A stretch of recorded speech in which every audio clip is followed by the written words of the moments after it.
एउटा सन्देश होस् आफ्नो भूमि थलोलाई भनेर नै कविताको शीर्षक छ अस्तित्व रहेछ। नमस्कार। जर्नी टाइम्स को मञ्चमा अक्षर वाटिकाको अम्मल बसिसकेका हाम्रा साहित्यिक दर्शकवृन्दहरूमा जर्नी टाइम्सको तर्फबाट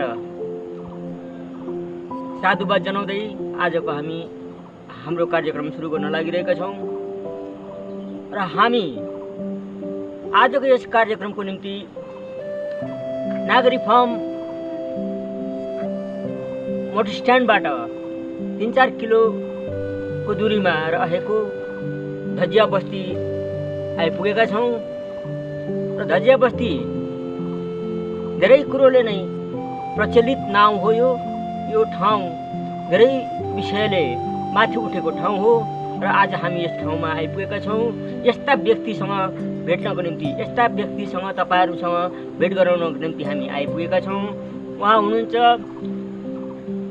आसमान चौहान।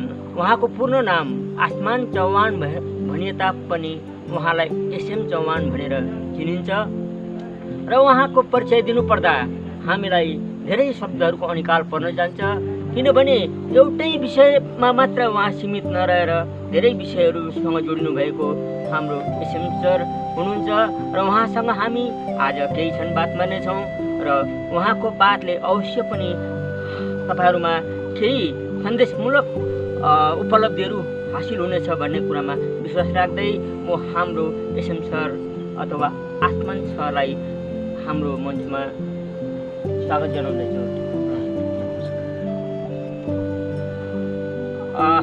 र तपाईहरुको नजरअघि एसएम चौहान सर उपस्थित भइसक्नु भएको छ र अब म केही छोटो मिठो कुराकानी उहाँसँग राख्नेछु र त्यस कुराकानीबाट तपाईहरु प्रभावित हुनु अथवा त्यहाँबाट केही शिक्षा पनि लिनु सक्नुहुने अवस्था छ, किनभने पछिबाट म तपाईहरुलाई जनाउने छु। र एसएम सर, आज हामी तपाईसँग भेट्न पाउँदा अति नै गर्व लागेको छ। जर्नी टाइम्सका हाम्रा भाइहरू भूषण राई अनि क्यामेराम्यान भाइ विवेक सार्की तपाईको यस कार्यक्रमको निम्ति धेरै दिन अगाडिदेखि नै योजना बनाउँदै आउनुभएको र आज यो समयले हामीलाई यहाँ ल्याइ पुर्याएको छ र तपाईलाई विशेष गरी सर्वप्रथम म साहित्य विषयमा नै केही कुराहरू उठान गर्न लागिरहेको छु र आजसम्म तपाईको प्रकाशित कृतिहरूमा कुन कृतिहरू पर्दछ त? धन्यवाद हजुर। मेरो कृतिहरूमा सगुन पत्रिका हामीले यस बेलादेखि यहाँ अर्जुन प्रधान हामी मिलेर सगुन पत्रिका यो ठाउँ थलोलाई प्रकाशित गरेको हो। त्यसपछि हामीले शिरुपात कविता संग्रह, त्यसपछि वासधराको माया अनि सन्दर्भ गीति संग्रह गरिकन जातिलाई सन्देश दिने हामीले चेष्टा गरेका हौँ। त्यसबाहेक त पत्रिकाको रूपमा हामीले राष्ट्रबोध पनि यहाँबाट प्रकाश गरेको रावाञ्चलको नाममा। यो ठाउँ हो रावाञ्चल। खास गरिकन केही भन्नु छ भने भाइले मलाई अब अनि यही अब सन्दर्भवश कुरा रावाञ्चलको विषयमा तपाईले कुरा उठाउनु भयो र यस हाम्रो उपत्यका जसलाई हामी रामबाङ भ्याली भनेर भन्ने गर्छौँ, रामबाङ उपत्यका भनेर भन्ने गर्छौँ र यसै उपत्यकालाई तपाईले रावाञ्चल भनेर नयाँ नामकरण गर्नुको उद्देश्य के हुन सक्छ त? अथवा यस रावाञ्चल नामलाई सही ठहराउनको निम्ति कुन तथ्यहरू चाहिँ यहाँ तपाईसँग रहेको छ? रावाञ्चल भन्नाले रा राङबाङ बा बालसन राबा, यो त लेख बेसी हुनाले अञ्चल बन्न गएको छ। माथिदेखि तलसम्म राभाञ्चल भयो। राभा प्लस अञ्चल राभाञ्चल, अथवा कि यो त एक पहाडी द्वीप हो। दुईतिरबाट पहाडी नदी बालासन र राङभाङले छेकेको ठाउँ थलो हो। यहाँ हाम्रा कृष्णसिंह मोक्तान जो वरिष्ठ साहित्यकार हुनुहुन्छ, उहाँहरूले वर्णन गरेको ठाउँ थलो हो। यसको विषयमा हाम्रो कमल चामलिङज्यूले पनि बताउनु भएको छ अनि हाम्रो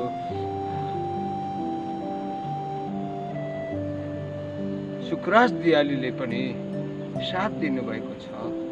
किनभने दुईतिरबाट छेकिएको पहाडी नदीले छेकिएको ठाउँ राभा नै हो, राङभाङ र बालासन नै हो। एउटै नाम खोला मात्र बगेको छैन, दुई खोला बगेको हुनाले राभा खोला नै हो। र त्यस बेला अङ्ग्रेजहरूले त्यहाँ माथि मगरजुङको नदी किनारमा क्लब बनाएको थियो उनीहरू भेट हुनुको निम्ति। तिनीहरूले नै यो ठाउँको नाउँ राङभाङ भेली बनाएका हुन्। तर उनीहरूलाई त्यो भाव आएन। यो भाव प्राकृतिक भाव थियो, जो अहिले बन्न परेको भएदेखि हाम्रा सबै कवि लेखक साहित्यकारहरूले राभा नै भन्ने थिए आफ्नो ठाउँ थलोलाई।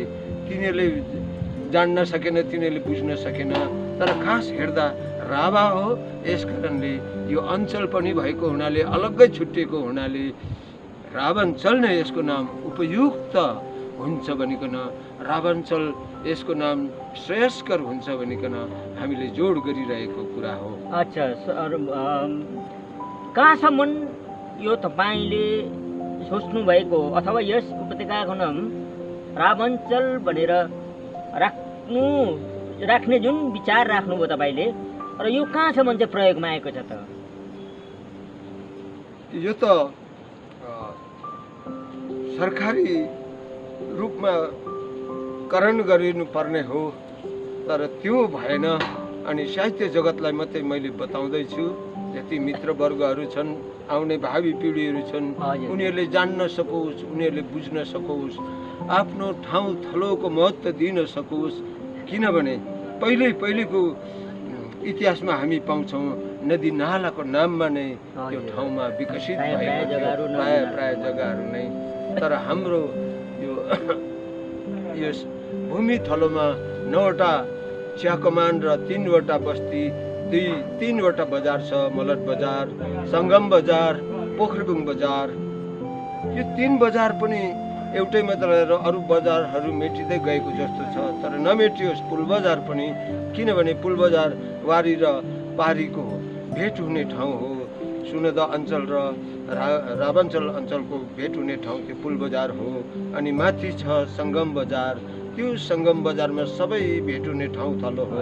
त्यो हाम्रो ठाउँ थलोहरू नमेटियोस्। अनि त्यो राभाञ्चल बिचमा पर्छ। यहाँ यो राभाञ्चललाई चाहिँ सबैले नै उचालेर प्रयोगमा ल्यायो भने चाहिँ साँच्चै यो ठाउँ थलोले आफ्नो अस्तित्वलाई कायम राख्नेछ भन्ने हाम्रो चाहिँ विचार हो। अच्छा, धन्यवाद सर। तपाईँले यो राभाञ्चलको महत्त्व बारेमा जुन प्रकारले प्रकाश पार्नुभयो त्यो अति नै रोचक, अति नै मिठो सन्दर्भ लाग्यो मलाई। र अब हामी फेरि केही छन् साहित्यप्रति नै फर्किने छौँ। र तपाईँको प्रकाशित कृतिहरूमा थिरुपात अर्जुन प्रधानसँगको सहकार्य हो भने बासधाराको माया चाहिँ तपाईँको आफ्नो कृति हो। अनि अरू तपाईँले काम गर्नुभएको क्षेत्रहरूमा समाचार पत्रहरू पनि पर्दछ। राष्ट्रबोध एउटा हामीले थाहा पाएको एउटा आन्दोलनकालीन समाचार पत्र थियो। अनि पछिबाट सन्दर्भ भन्नुभयो नि तपाईँले, त्यो सन्दर्भ सन्देश हो, त्यो जातिलाई सन्देशको रूपमा तपाईँले त्यो काम गर्नुभयो। अच्छा, त्यसो भए नि तपाईँले साहित्य लेखनमा सबैभन्दा बेसी कुन क्षेत्रलाई चाहिँ लिनुहुन्छ अथवा कुन क्षेत्रमा कलम चलाउनुहुन्छ? म विशेष गरिकन कविता क्षेत्रलाई अलिकति मेरो मनात्मक भावले मन पराउँछ। किनभने हामी त हिमाल भारती गोर्खा हौँ, यही परिचय नै म दिन चाहन्छु। यसै विषय लिएर म आफ्नो कविता पनि प्रस्तुत गर्न चाहन्छु। किनभने हामी प्रकृति धराको, हाम्रो क्षेत्र प्रकृति धरा हो। अनि प्रकृति धरा जुन प्रकारले झिकिएको छ, यो हाम्रो दार्जिलिङ पनि नदी धराले, नदीको जलरेखाले सीमाबद्ध पारिएको छ। अनि माथि हिमाल छ, त्यो हिमालमा जलवायुको सृष्टि हुन्छ। जलवायु सृष्टिबारे म यसो भनेर बताउँछु। विज्ञानले भन्छ अक्सिजन र नाइट्रोजन के मिलेर चाहिँ पानी बनिन्छ, त्यसै बनिँदैन हिमालमा भनेर। यो अन्जानी बात हो। तर हिमालमा जब रातभरि त्यो श्यामशिला हिमालमा हिम वायु आएर हिम जमिन्छ, अनि जमिँदै जान्छ। अनि जब बिहान हुन्छ, त्यो बिहान भएपछि चाहिँ सूर्यको लालीमा परेपछि त्यो रातभरि जमेको हिमाल दिनमा पग्लेर बग्न थाल्छ। पानी बगेपछि आफै त्यहाँबाट वायुको उत्पन्न हुन्छ। त्यसरी जलवायुको सृष्टि हुन्छ र दार्जिलिङको जलवायु स्वच्छ र पवित्र छ। यो ईश्वरीय दान हो, हामी यसै भन्छौँ।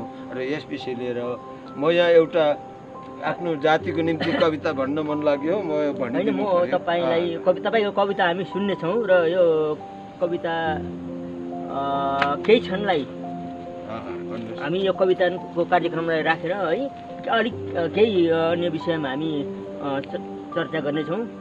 अनि कविता सम्बन्धमा सर, तपाईँ कविता किन लेख्नुहुन्छ? आफ्नो मनोरञ्जनको निम्ति अथवा सन्देशको निम्ति अथवा जातिको निम्ति अथवा के को निम्ति कविता लेख्नुहुन्छ? त्यो अलिकति प्रकाश पारिदिनु भयो भने असल हुने। म मनोरञ्जनको निम्ति मेरो मनै हुँदैन। एउटा सन्देश होस् मेरो जातिलाई, एउटा सन्देश होस् आफ्नो भूमि थलोलाई भनेर नै कविता लेख्छु।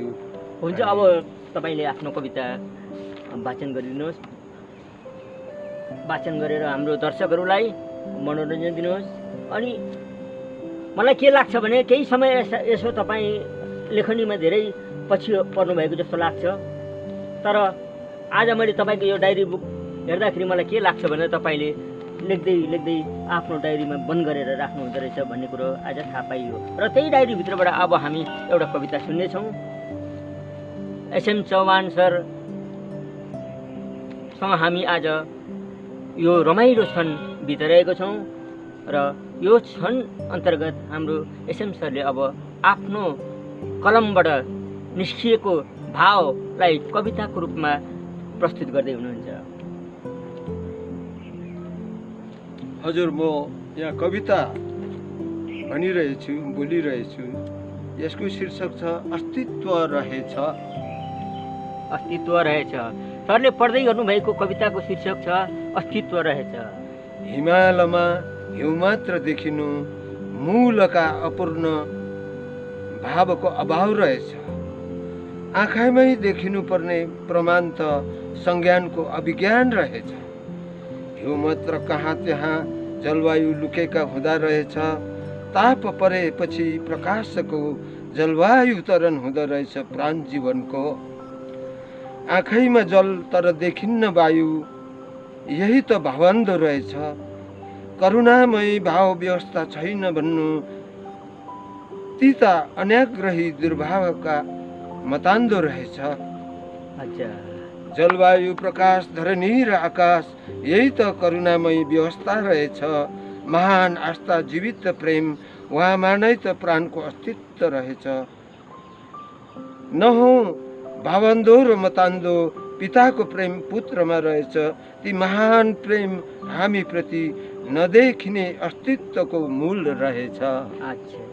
साह्रै मिठो कविता पढ्नुभयो। अनि यो कविता केही माने अलिक साहित्यिक क्षेत्रको दर्शकहरूलाई मात्र भएको हुनाले म यहाँलाई अनुरोध गर्दछु कि सबै जनसाधारणको निम्ति यो कविता को माध्यमद्वारा तपाईँले के सन्देश दिनु चाहनु भएको छ स्पष्ट पारिदिनु भए असल हुन्थ्यो। हो, श्याम शिलामा शिलाको लहरमा हिउँ वायु जमेर हिउँ हुन्छ अनि हामी देख्छौँ हिमाल श्वेत हिमाल मात्रै, तर त्यहाँ जलवायुको सृष्टि भएछ। यो ईश्वरीय व्यवस्था हो, ईश्वरीय प्रेमपूर्ण व्यवस्था हो।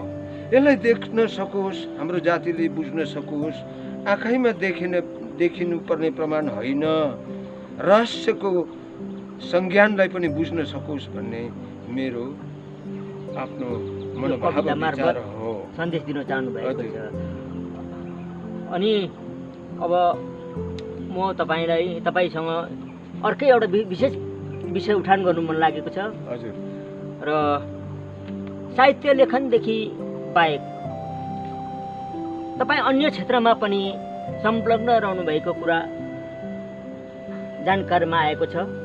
विशेष गरी तपाईँले यो औषधिजन्य पौधाहरू विषय धेरै ज्ञान जम्मा गर्नुभएको अथवा यस विषयमा धेरै ज्ञान तपाईँसँग भएको हामीले बुझेका छौँ। यसैले गर्दा यस विषयमा पनि तपाईँले केही आफ्नो विचार पोखिदिनु भए अति उत्तम हुने थियो। हजुर, यसभन्दा पहिला म यहाँ एउटा प्रकृति धाराकै विषय लिएर बताउनुपर्छ, किनभने यो सबै सृष्टि माथिबाटको करुणामय महान प्रभुको प्रेमदान हो र म यो एउटा कवितापछि चाहिँ यसबारेमा म तपाईँलाई सुनाउन चाहन्छु। हजुर। यस शीर्षक छ प्रकृति धारा करुणामय छ। हामीले धन्यवाद र प्रशंसा महिमा चढाउनै पर्छ भन्ने ध्येय धारणा लिएर मैले यो लेखेको हो। प्रशंसा उच्च उद्गार पोखौँ परम महानको, सर्वोच्च धाममा मूलभाव स्वरूप अनन्त मूलको, आशिषको उत्तर झरेर आउला गोर्खाको जीवनी, आस्थाको चट्टान शरण थलो अमर होस् कहानी। परम महान भावनै मूल निराकार आस्था हुन्, यथार्थ सत्य अगाल्नेलाई महान शक्ति हुन्। व्यवस्था जसको प्रकृति धारा करुणामय छ, राष्ट्रले लिने ईश्वरको शपथ संज्ञान भावमय छ। एउटै नै जाति हिमाल भारती, गोर्खा हो हाम्रो नाम, देशको विधान संविधानलाई राष्ट्रिय छ सलाम। ओहो, साह्रै मिठो प्रकृति प्रेममा भिजेको कविता रहेछ यो। अनि कहीँ कतै यो कवितामा अध्यात्म पनि रहेको मैले बुझेँ यस कविता मार्फत, र साह्रै मिठो कविता सुनाउनु भयो। सरलाई धेरै धन्यवाद दिन्छौँ हामी यस कार्यक्रमको निम्ति। अनि सरसँग गरिनुपर्ने सोधिनुपर्ने प्रश्नहरू धेरै भए तापनि हामीसँग समय कम्ती हुनाले गर्दाखेरि हामी साह्रै ज्यादा प्रश्न गर्न चाहिँ सक्दैनौँ। र पनि तपाईँ अहिले घरि आफ्नो दिनचर्या के गरेर चाहिँ बिताउनुहुन्छ? हजुर, म अहिले आफ्नो दिनचर्या चाहिँ महानलाई पुकारा गर्दै बिताउँछु, किनभने आज मैले च्यानल हेरिरहेको थिएँ। त्यो च्यानलले भनिरहेको थियो कि बमबाट आएर चाहिँ न्युक्लियर खस्यो भने चाहिँ आफ्नो भुल स्वीकार गर्दै पश्चाताप गर्दै उहाँलाई पुकारा गर्नु, बाँच्ने उपाय त्यहाँ छ भनेर च्यानलको सन्देश सुने। राष्ट्रिय च्यानल हो, उहाँलाई नै पुकारा गर्दै, किनभने हामीले यत्रो जीवन बितायौँ यत्रो यो प्रकृति धारामा, तर हामीले च्याउ उही फुट्टै भएर नै बिताएछौँ जस्तो लाग्छ। र आज म चाहिँ त्यो जसले जलवायु प्रकाश चलाएर हामीलाई बचाइरहेछ, आज हामी बाँचिरहेछौँ। वायु छैन भने एकैछिनमा मर्छौँ, जल छैन भने 3-13 दिनपछि हामी कक्रेरै मर्छौँ, प्रकाश छैन भने यो पृथ्वी अँध्यारो भएर जानेछ। यो जलवायु प्रकाश धारालाई दिने परम महान पिता विभिन्न भाषाहरूले भन्छ अब्बा यवहे, गॉड परम पिता परमेश्वर बाबु, सृष्टिकर्ता सृष्टिको महान पिता हो। उहाँको अस्तित्वलाई बोध गर्दै उहाँलाई नै पुकारा गर्दै आफ्नो जातिको अस्तित्व बाँचिरहन सकोस् भन्दै मेरो दिनचर्या दिन रातको पुकारामा यसरी नै म बाँचिरहेको छु। अनि आउँदो दिनहरूमा अथवा भविष्यमा फेरि पनि कुनै कृतिहरू निकाल्ने योजना बनाउनु भएको छ कि? हजुर, कृतिहरू त थियो, मन सरोवरको कुराहरू अनि पृथ्वी र करुणाका कुराहरू, तर त्यो त्यत्तिकै रहिरहेको छ। आज चाहिँ म साँचो भन्यो भने सारा जातिको निम्ति जति छ हाम्रो जाति, उहाँहरूको निम्ति, सबैको निम्ति चाहिँ सबैले हाम्रो ज्ञानचित खुलियोस् र परमेश्वर महानलाई पाउन सकोस्, उहाँको अस्तित्वलाई बुझेर हामी पनि उहाँतिर फर्कौँ भन्ने विचारमा मात्र बाँचिरहेर त्यसैको सम्पर्कमा सबै इष्टमित्रहरूसित कुरा गर्दै बाँचिरहेको छु। अरू मेरो कामहरू त्यत्तिकै रहिरहेको छ। आध्यात्मिक विश्वासमा तपाईँ यति दह्रो हुनुहुँदो रहेछ भन्ने कुरा आज हामीले बुझ्यौँ र अनि हाम्रो दर्शकहरू पनि बुझ्नेछ र जातिप्रति कति चिन्तित हुनुहुँदो रहेछ भन्ने कुरा पनि आज स्पष्ट रूपमा तपाईँले आफ्नो मन खोलेर यहाँ राखिसक्नुभयो आफ्नो विचार। अनि प्रकृति सम्बन्धमा पनि त्यति नै तपाईँ चिन्तन गर्नुहुँदो रहेछ भन्ने कुरा पनि यहाँ तपाईँले राख्नुभयो। यस्तो विविध विषयहरूलाई लिएर विविध कोणबाट तपाईँले आफ्नो जीवन जिइरहनु भएको रहेछ भन्ने आज हामीलाई थाहा लागेको छ। र सर, यो तपाईँको घर अगाडिपट्टि देखिएको जुन चाहिँ यो उद्भिद छ, यो उद्भिदलाई के नामले जानिन्छ र यसको उपयोगिताबारे केही प्रकाश पारिदिनु भए अति उत्तम हुने थियो। उद्भिदद्वारा नै हामी औषधीय उपकार र उपचार गर्न सक्दा रहेछौँ। उद्भिदलाई पनि जान्नुपर्ने रहेछ। यस्तो उद्भिदहरू छ। दार्जिलिङ जलको कुरै छैन। दार्जिलिङ जल जो बगेर आउँदैछ त्यो त प्राकृतिक जल हो। दार्जिलिङको माटोले उमारेको जल पनि छ, त्यसलाई दार्जिलिङको पानी भनिन्छ। Hill to plain and plain to desert, Arab and Europe, Africa and Asia, take Darjeeling water. यसलाई अहिलेसम्म हामीले चिन्नै सकेनौँ, जान्नै सकेनौँ, जसलाई साधारण भाषामा हामी पानी अमला मात्र भन्छौँ। वृक्षलाई हेर्नु हो भने मानिससित समतुल्य हुँदो रहेछ। जसरी मान्छे बेलुकी भएपछि विश्राममा सुतिरहेको हुन्छ, उसरी नै वृक्षले पनि सुत्ने वृक्षहरू हुँदो रहेछ अँध्यारो भएपछि। उसरी नै शतबिउ र पलबिउको जुन चाहिँ वर्णन छ, छरेर उम्रिने र आफै पलाएर उम्रिने, त्यति मात्र होइन, तर पर्णबिउ पनि पतबिउ पनि हुँदो रहेछ। जस्तो कि पर्णबीजको चाहिँ पातैबाट त्यो पात जान्छ अनि छर्नु पनि पर्दैन, सार्नु पनि पर्दैन, त्यही पातबाट बीज आउँछ। अहिले म यहाँहरूलाई म देखाउँछु। त्यो चाहिँ किड्नीको निम्ति अनि हाम्रो कमलो भागको निम्ति त्यसको रस खाइनुपर्छ भन्ने छ र मेरोमा त्यसको पालन पनि गरिरहेको छु। अमला यति साह्रो अमलाको उपयोगिताबारे तपाईँले यति राम्रो हामीलाई जानकारी दिनुभयो। यो अमलाले किडनीको रोगलाई के अरे निवारण गर्न सक्छ भन्ने कुरा तपाईँले राख्नुभयो। अनि अरू पनि यहाँ धेरै औषधिजन्य उद्भिदहरू देखिँदैछ। यो सबैहरूको आफ्नो आफ्नो उपयोगिता होला। तपाईँले यो हामीलाई यो तपाईँको जुन चाहिँ एउटा सोच छ यसलाई हामी माझ बाँडिदिनु भयो अति उत्तम हुने थियो। हजुर, वृक्षहरू अब त्यस्तै प्रकारले यहाँ हुने वृक्षहरू जटामसी पनि पालन हुँदैछ। यहाँ हाम्रो रावञ्चलमा एउटा संस्था छ, सञ्जीवनी रावञ्चल सञ्जीवनी संस्था, उद्भिद बिजनी संस्था भनिकन यहाँहरूले हामी बटुल पारिरहेछौँ। अनि हामीलाई जरुरी छ अब वृक्ष सभा पनि गरिनुपर्ने। त्यसको विषयमा हाम्रा धेरैजना बुद्धिजीवीहरूले यो प्रकाश पनि पारिरहेछन्।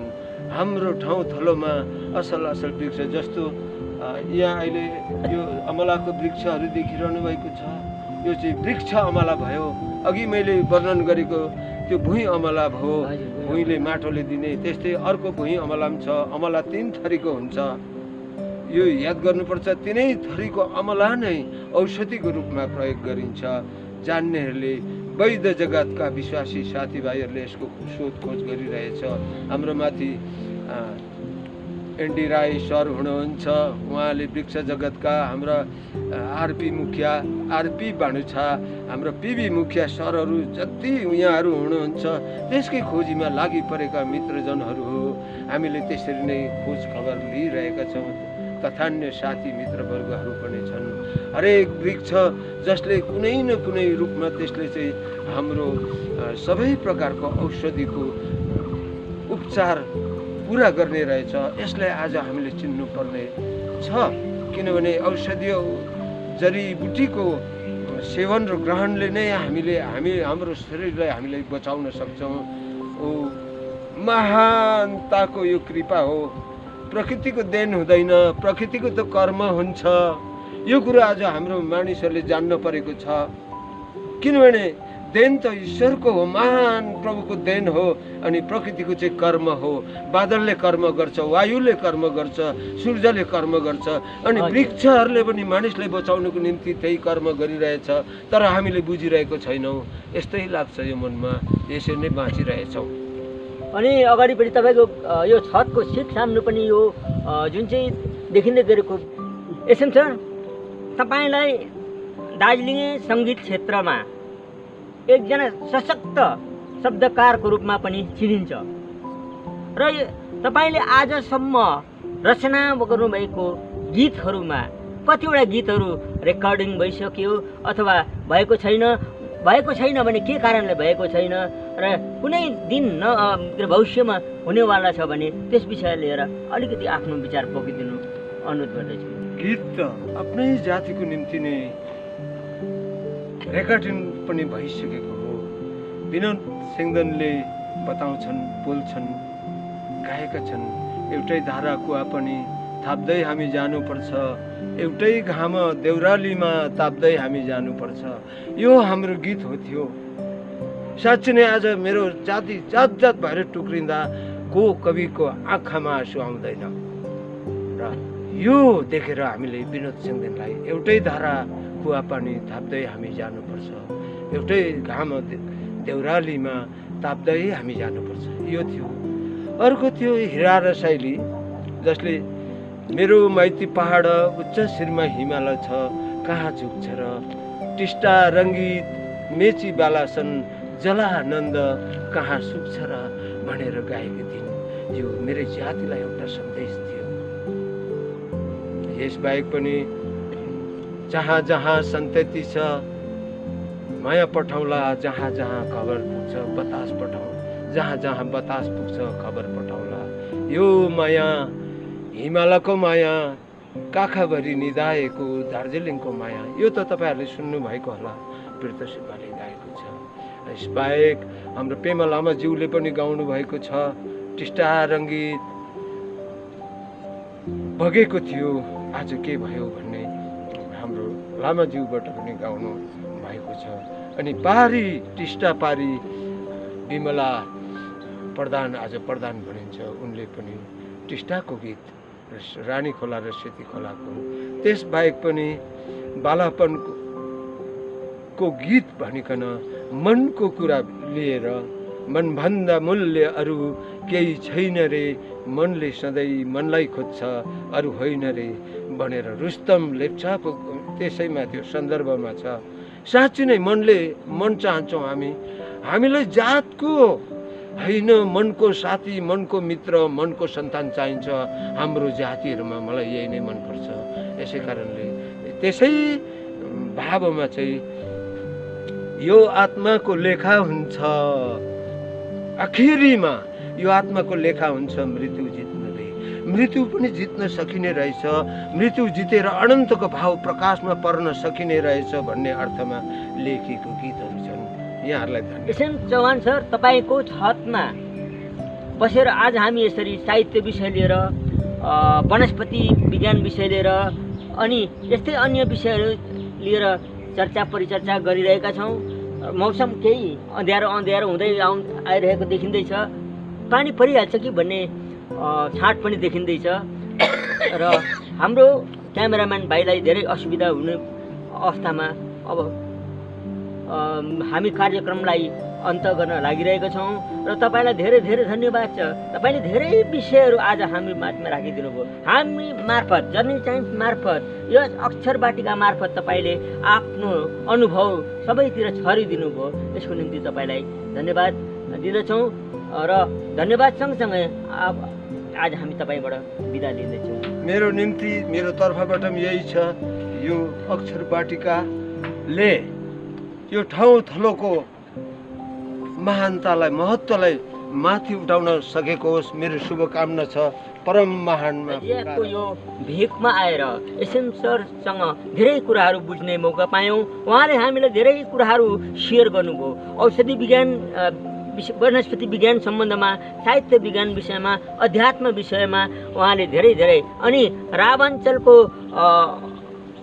महत्त्व विषयमा पनि उहाँले हामीलाई प्रकाश पारिसक्नु भएको छ। र अब हाम्रो कार्यक्रमको अन्तमा आइपुगेका छौँ। अन्तमा आइसकेपछि म तपाईँहरूलाई के अनुरोध गर्न चाहन्छु भने यस कार्यक्रमलाई हेरेर, लाइक गरेर, सेयर गरेर, सब्सक्राइब गरिदिनु भए हामी अति ऋणी हुनेछौँ, ताकि हाम्रो जर्नी टाइम्सले फेरि भविष्यमा अझ उन्नति गरेर जान सकोस् भन्ने तपाईँहरूसँग आग्रह गर्दै, अनुरोध राख्दै, दुई हात जोड्दै म यहाँबाट बिदा चाहन्छु।